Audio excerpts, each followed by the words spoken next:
पिछले 3-4 महीने से जो ठेकेदार है और नगर परिषद के द्वारा इनका वेतन रोका गया है, और आप देख सकते हैं कि कैसे गरीब ये लोग होते हैं, फिर हमारे शहर की सेवा करते हैं, परंतु 3 महीने से इनको तनख्वाह नहीं दी गई कि एक जो हमारा सफाई जो डोर टू डोर का एक ड्राइवर भाई है, उसके पिताजी की मृत्यु हो गई, दवाई हॉस्पिटलाइज ढंग से देखभाल पैसे ना मिलने के कारण। किसकी सह पर 35 करोड़ रुपए का ठेका डोर टू डोर का दिया गया है। इसमें बहुत बड़े लोगों का हाथ है, पर आप देख लीजिए कि किस तरीके से नई जो चेयरपर्सन बनी है और पहला ही महीने के बाद इस तरह की हालात शहर में हो गई।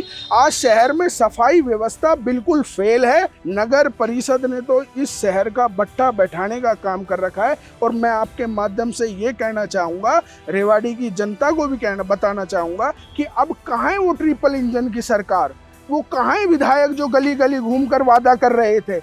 अगर भर्ती नहीं होगी तो रेवाड़ी शहर जैसे सिड़ रहा था ऐसे ही सिड़ता रहेगा। ये जेसीबी और क्रेन चलाने से सफाई नहीं होगी। मैं किसी का नाम नहीं लूंगा, पर मैं आपको एक बात कहना चाहता हूं कि बाबा साहब डॉक्टर भीमराव अंबेडकर जी ने एक बात कही थी, जहां लोकतंत्र होगा वहां विपक्ष का मजबूत होना बहुत जरूरी है। अगर विपक्ष नहीं होगा तो मेरे ऐसे भाई, इनको हर तरीके से दबा लिया जाएगा। और हम ये भी नोट कर रहे हैं कि इस नगर परिषद का एक चेयरमैन है या 2 चेयरमैन है। हमें ये भी पता है कि इस नगर परिषद को किस तरीके से कौन बात कर रहा है कौन नहीं। माननीय आज के डेट में चाहे वो मुख्यमंत्री हो चाहे कोई MP हो, अगर उनको लोगों ने चुना है तो हमारे सम्मानीय है। अगर वो हमारे इलाके में आ रहे हैं और इलाके का विधायक का ना होना, तीनों विधायकों का नहीं होना, तो सीधा सीधा मुख्यमंत्री जी का इज्जत के ऊपर बात आती है।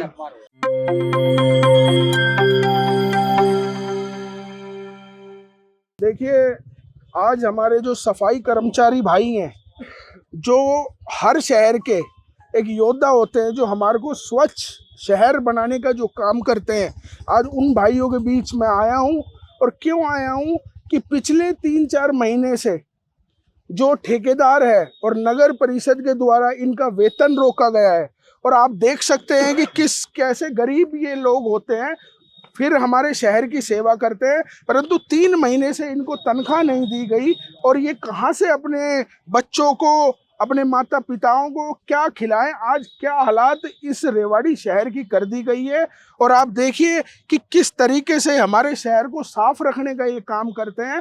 और मुझे अभी पता लगा कि एक जो हमारा सफाई जो डोर टू डोर का एक ड्राइवर भाई है, उसके पिताजी की मृत्यु हो गई, दवाई हॉस्पिटलाइज ढंग से देखभाल पैसे ना मिलने के कारण। उन्होंने बताया कि उनने पैसे मांगे थे, परंतु आप देखिए कि किस तरीके से बाहर के ठेकेदार करोड़ों रुपए के टेंडर, मैंने ये मुद्दा पहले भी उठाया था कि किसकी सह पर 35 करोड़ रुपए का ठेका डोर टू डोर का दिया गया है। इसमें बहुत बड़े लोगों का हाथ है और बहुत बड़ा भ्रष्टाचार इसमें है। आज बाहर का ठेकेदार आकर हमारे रेवाड़ी के भाइयों को परेशान करे और तनख्वाह मांगे तो वो कहे, धमकी दे इन्हें। तो मैं भी आपके माध्यम से कहना चाहता हूं, अगर किसी भी सफाई कर्मचारी भाई के साथ अगर किसी ठेकेदार ने इनको धमकाने का काम करा तो हम सबसे आगे होंगे और उसको पीछे हम उनको भी देखने का, काम करने का, सिखाने का काम करेंगे। मैं अभी काफी दिन से शांत था। मैं इस वजह से शांत था कि नया कार्यकाल बनाए, रेवाड़ी के लोगों को भी देखना चाहिए कि काम किस तरीके से होते हैं। नई नई चेयरपर्सन आई है, उनको भी काम करने का मौका मिलना चाहिए। पर आप देख लीजिए कि किस तरीके से नई जो चेयरपर्सन बनी है और पहला ही महीने के बाद इस तरह की हालात शहर में हो गई। आज शहर में सफाई व्यवस्था बिल्कुल फेल है।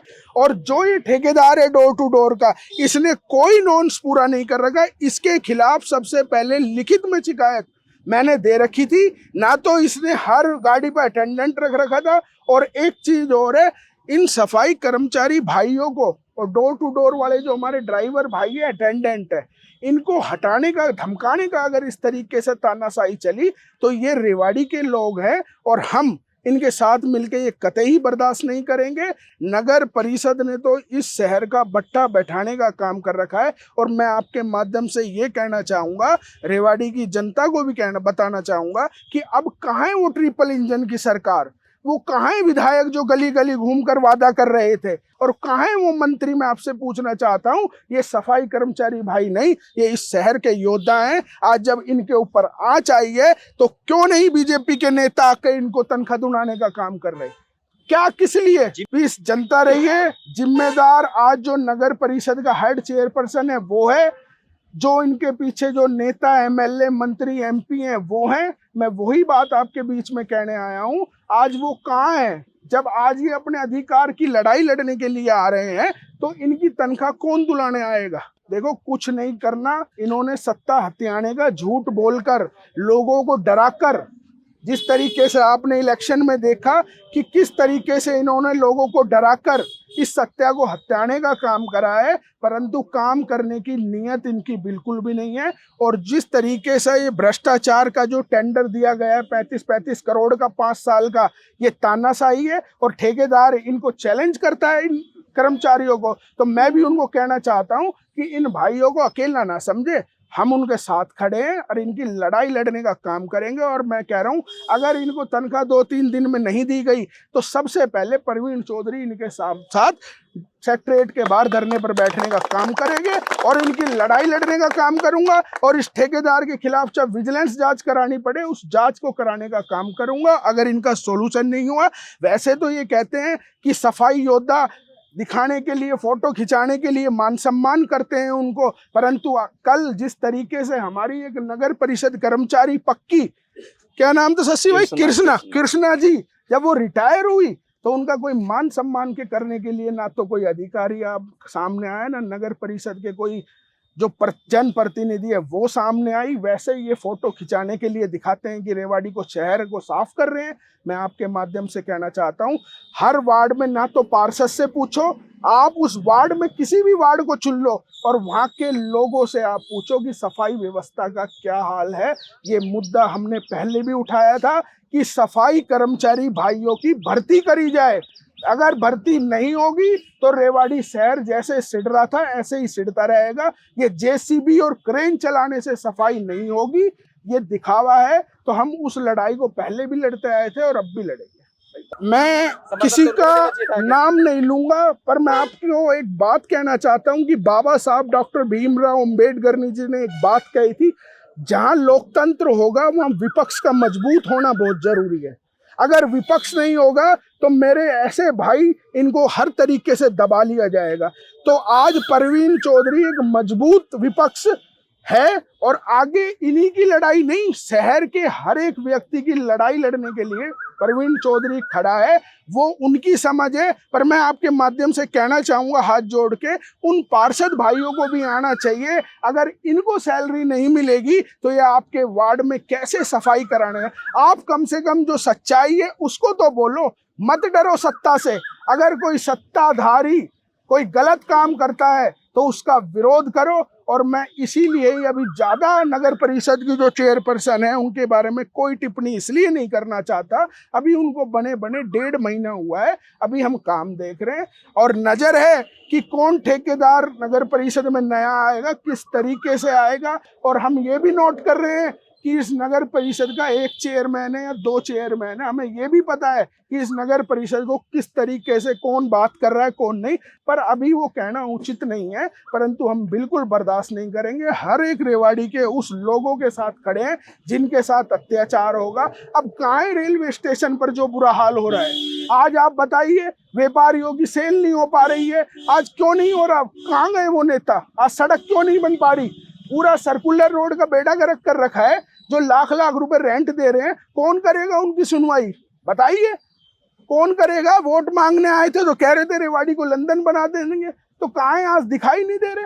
आज ये भाई धरने पे बैठे हैं, पूरे हजारों की तादाद में अभी डीसी ऑफिस के बाहर धरने पर हमारे सर्व कर्मचारी संघ की तरफ से हजारों लोग आज ज्ञापन देने गए हैं। चारों तरफ हाहाकार मच रहा है, परंतु नेता सत्ता हथियाने के बाद अपने घरों में एसी में बैठने का ये काम करते हैं। देखिए, जो पार्टी हमें नसीहत देने का काम कर रही थी इलेक्शनों में कि इनकी फूट है, गुट है, आज लोगों को समझ आ रहा है किस तरीके से। देखिए, मुख्यमंत्री जी हैं हमारे माननीय आज के डेट में, चाहे वो मुख्यमंत्री हो चाहे कोई एमपी हो, अगर उनको लोगों ने चुना है तो हमारे सम्मानीय है। अगर वो हमारे इलाके में आ रहे हैं और इलाके का विधायक का ना होना, तीनों विधायकों का नहीं होना, तो सीधा सीधा मुख्यमंत्री जी का इज्जत के ऊपर बात आती है, अपमान करने की बात आती है। अगर मुख्यमंत्री जी इस क्षेत्र में आए हैं और विधायकों को ना होना तो सीधा सीधा अपमान है। और ये न्यूज पूरे स्टेट लेवल पर ये न्यूज चल रही है।